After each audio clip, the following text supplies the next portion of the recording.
What's up, everybody? I'm gonna take a little walk through the woods today and just talk about one thing pretty simple, and that is why winners always win and why losers will always lose. Okay? And the main point of this video is basically just gonna be the Henry Ford saying, whether you believe you can or you believe you can't, you're right either way. And that's gonna come to the main point of this video. Is I'm not talking about winners and losers in the sense that you win one thing, you win one sporting event, or you win a client, or you get an offer, that type of thing. I'm talking about just being a winner in a more broader sense, right? We all know somebody that no matter what setback they face or whatever obstacle they're telling you that they're currently dealing with, they have an optimism to it where they know that whatever they're facing, even if it's large, will not bump them off of their current course and their current goals. And on the other hand, we all know somebody that's the exact opposite of that. Somebody that gets rattled at the smallest things and lets them completely distract them from their current mission or goals. Even they might not even have anything that they're currently trying to succeed in life, right? I'm just starting out, my new career in real estate, which has been a very, scary and humbling experience, but it's also been awesome to be pushed in a way that I haven't been pushed before. Just to talk to people and explain to them how I can help them in a current situation. And that's been awesome. But we all know somebody that hasn't taken that upon themselves to push themselves, but they have the potential to, and it can be frustrating to see that in people. So yeah, it's frustrating to know that somebody can achieve more than what they're currently doing. And going back to my first point, it's not about winning the specific thing, right? Because a lot of people who you would classify as losers, right, in the sense of this broader sense, is just somebody that's might have never taken an opportunity that was risky, or might not have allowed themselves to go get pushed in a certain way, right? And then just people that are letting it life go by without, and then just people just letting life go by without seizing what they want.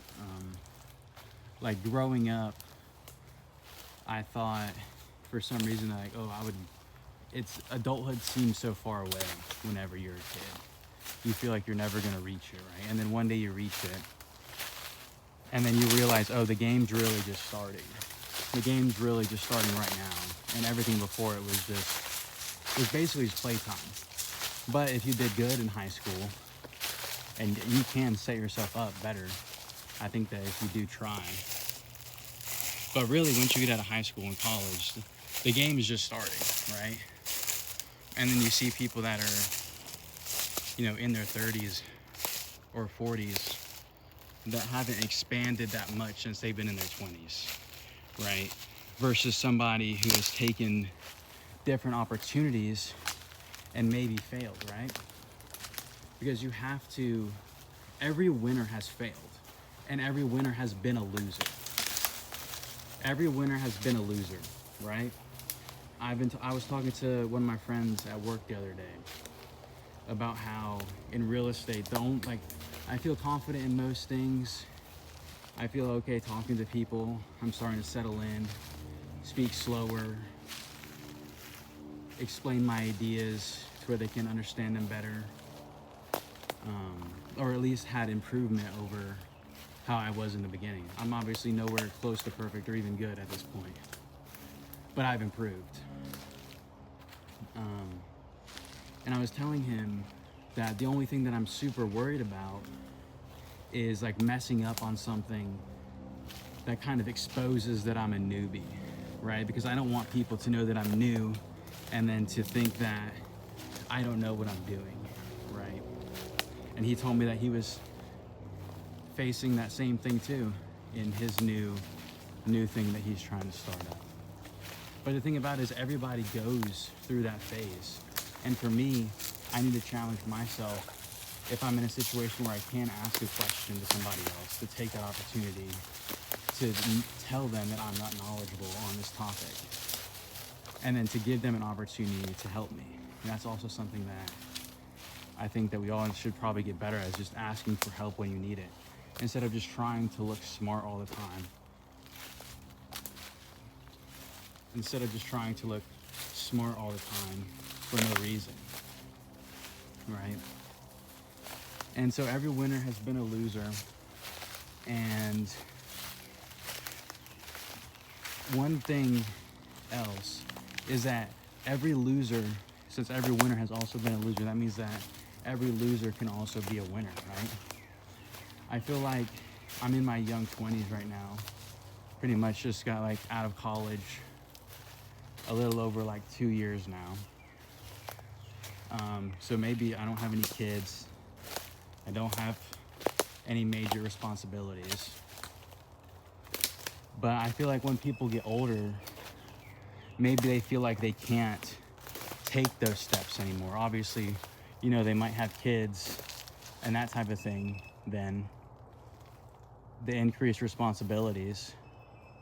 But maybe they feel like that they're older now, that they'll look even worse trying to start something new, or even worse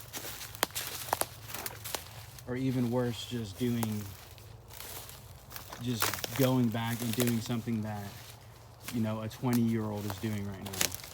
They think that it's somehow like degrading, but really it just hurts their ego, which everybody's ego is hurt whenever you start doing something. I remember whenever I walked into a jiu-jitsu gym for the first time, and I had no idea what I was doing, and there was this little dude. I'm like 6'3", and there was a little guy. He was probably 5'6", if that.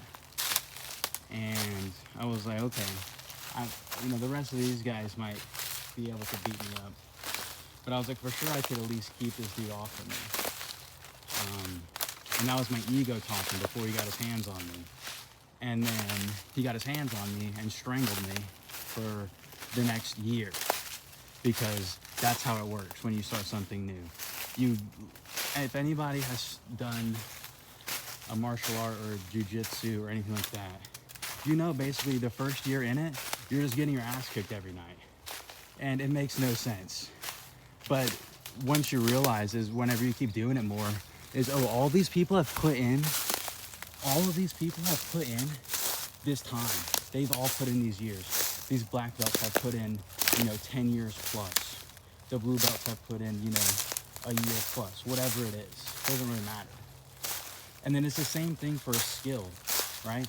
It's the same thing on the real estate side. In 10 years from now, I'm going to be dramatically better than I am now. But I have to keep putting in the work.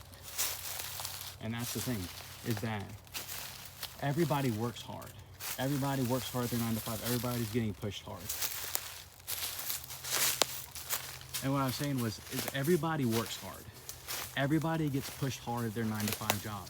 Everybody's boss is on them, especially in the times we're in right now, where it's a tough job market, and these employers know that, so they can push all the workers that they have. Everybody's job is tough. Everybody works hard. Everybody deserves more money, right? At least if you're, in the middle class, regular person, right? So it's all hard. And that's the thing that I'm learning as well, is that there's risk in everything. There's risk in not doing it, and there's risk in doing it.